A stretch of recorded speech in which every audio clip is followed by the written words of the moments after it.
ის გახლავთ უკვე განსაკუთრებულ დავალებათა დეპარტამენტის მესამე თანამშრომელი, რომელმაც დაადასტურა, რომ აუცნობი ნიშნებიც არსებობდა, კონკრეტულ ჯგუფებს კონკრეტული ხელმძღვანელები ყავდა და ფიცის ქვეშ უკვე მათი ვინაობებიც მოვისმინე. ბრალდებულებზე ბევრი ახალი ვერაფერი ვერ გავიგეთ ამ ადამიანებისგან, მაგრამ გავიგეთ კოკა კაციტაძეზე, რომ რაზეც მისი აწ უკვე აღარ არსებული უწყება აპელირებდა, რომ შეუძლებელი იყო ამ ადამიანების დადგენა და ამოცნობა, თუნდაც რაღაც გამოძიების ფარგლებში, აღმოჩნდა თურმე ეს ყოფილა ტყუილი და უბრალოდ სახელმწიფოს ინტერესი არ ქონია. და 8 თვის მერე ჟურნალისტები და ადვოკატები არ უნდა ვადგენდეთ სასამართლო დარბაზებში, ეს უნდა დაედგინა პროკურატურას, უნდა დაედგინა სპეციალურ საგამოძიებო სამსახურს.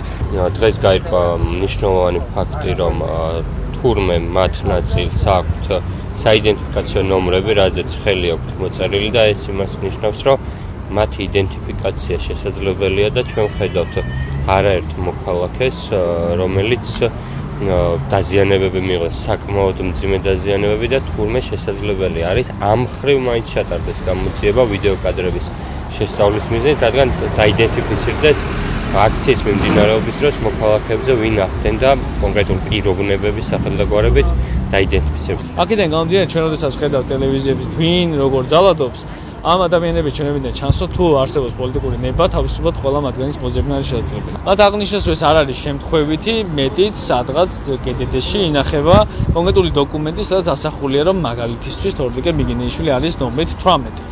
აქედან გამომდინარე, ეს აჩვენებს, რომ მაშინ როცა ბიჭებს ედავებიან შეთხზულ ბრალით ორგანიზებულ ჯგუფურ ძალადობას და მაშინ როდესაც უნდა სპეციალურ საგამოძიებო სამსახურს და სხვა ორგანოებს ასობით საქმე უდევთ, სადაც მოქალაქეები არათუ ცემეს, არამედ აწამეს.